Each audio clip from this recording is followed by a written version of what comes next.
Assalamualaikum warahmatullahi wabarakatuh. Apa kabar sobat sekalian? Jumpa lagi di channel Enerpol. Kali ini kita akan membahas berita hangat, yaitu Said Didu ungkap ada dua strategi untuk jegal pencapresan Anies Baswedan. Ya, sobat sekalian, ini menarik ya, tentang jegal-menjegal pencapresan Anies Baswedan itu sudah terjadi, dan kedepannya pasti akan ada variasi-variasi yang baru. Nah, ini menarik yang diungkapkan oleh Sekretaris BUMN Said Didu ya, apa saja strategi untuk menjegal pencapresan Anies. Ada dua ya, langsung saja kita baca dan kita ulas sesuai yang dilansir oleh Konten Jatim.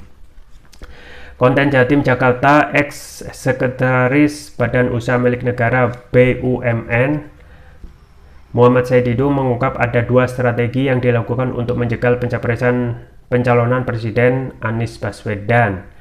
Pertama, di Mahkamah Agung dengan upaya peninjauan kembali oleh Kepala Staf Kepresidenan Indonesia Muldoko untuk merebut kepemimpinan di Partai Demokrat. Kepala KSP Jenderal TNI Purnawaran Muldoko melanjutkan program begal @P Demokrat lewat peninjauan kembali, ujarnya mengutip Pajar.co Selasa. Kedua, lanjut Didu melalui Komisi Pemberantasan Korupsi KPK. Ya, masuk akal juga ya. Dengan kasus Formula E. Penghentian 3 pimpinan KPK RI yang menolak tindak lanjut laporan Formula E, ungkapnya. Saat ini, Didu bilang langkah pertama telah berjalan seiring dengan Muldoko yang mengajukan peninjauan kembali ke Mahkamah Konstitusi soal konferensi luar biasa Demokrat. Langkah pertama sedang berjalan untuk menjegal Pak Anies Baswedan bebernya. Karenanya di situasi demikian ia bertanya apa yang mestinya dilakukan. Rakyat harus tetap diam, pungkasnya.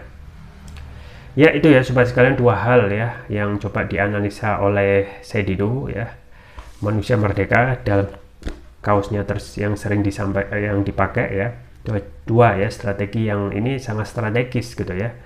Yaitu yang pertama tentang ya upaya begal Partai Demokrat ya, begal Partai Demokrat yang saat ini sedang dijalankan ya, tepatnya ya yang pernah disampaikan oleh AHY sehari setelah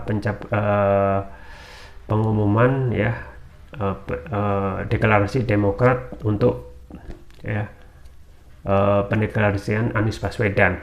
Langsung didaftarkan itu yang namanya PK peninjauan kembali untuk terkait sengkarut masalah kepengurusan Partai Demokrat. Nah, ini seru ya ke depan, dan memang kembali harus dikawal gitu ya, karena kalau nggak dikawal sama seperti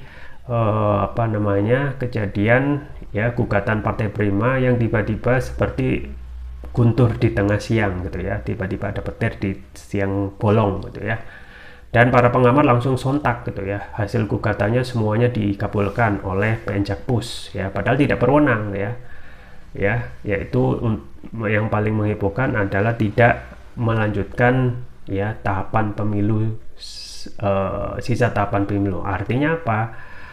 Artinya akan ada ya memulai kembali tahapan pemilu itu di 2 tahun setelahnya. Artinya ya sama saja seperti penundaan pemilu gitu ya.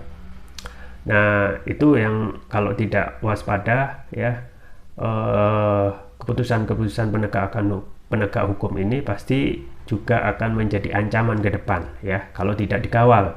Dan yang paling penting adalah kalau tidak ada desakan ya.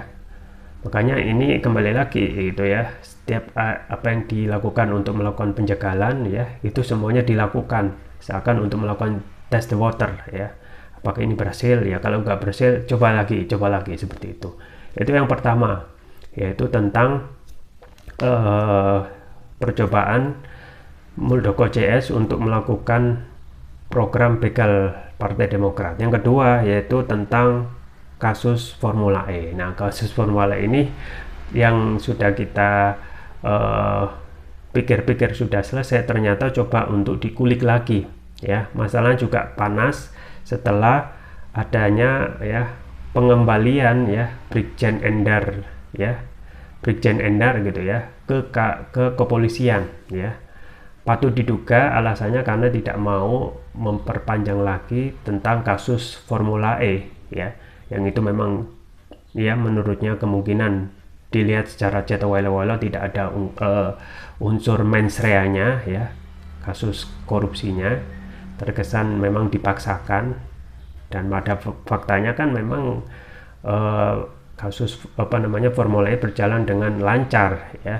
Banyak ditentang, tetapi setelah sukses justru orang yang dahulunya menentang berduyun-duyun ya, bahkan menjadi panitia untuk tahun penyelenggaraan tahun ini. Nah, itu dua hal yang coba untuk dibuka oleh Said Didu, merupakan ancaman yang wajib dikawal oleh masing-masing rakyat gitu ya. Karena kalau tidak dikawal, dan apakah kemungkinan untuk menggolkan percobaan strategi pertama itu bisa berhasil? Bisa saja gitu ya, karena penegak hukum di negeri ini ya belum bisa dipastikan bebas dari ya intervensi kekuasaan, meskipun itu pasti akan ada bantahan gitu ya, bahwasanya kekuasaan tidak pernah mengintervensi. Tetapi who knows gitu ya, kan politik itu ada panggung depan, ada panggung belakang. Panggung depan itu yang kentara dengan mata, yang panggung belakang ya yang tidak kita ketahui bersama gitu ya. Yang kedua tentang potensi Formula E ya. Kalau ini benar-benar Anies bisa direalisasikan sampai dicerat ya, sampai memakai baju oranye, maka yang terjadi adalah tentu saja kerusuhan sosial ya. Pasti orang-orang atau relawan simbol-simbol Anies yang sudah terbentuk, yang sudah bergerak di berbagai daerah, akan terjadi keonaran gitu ya. Yang ini juga harus kembali lagi dikawal ya.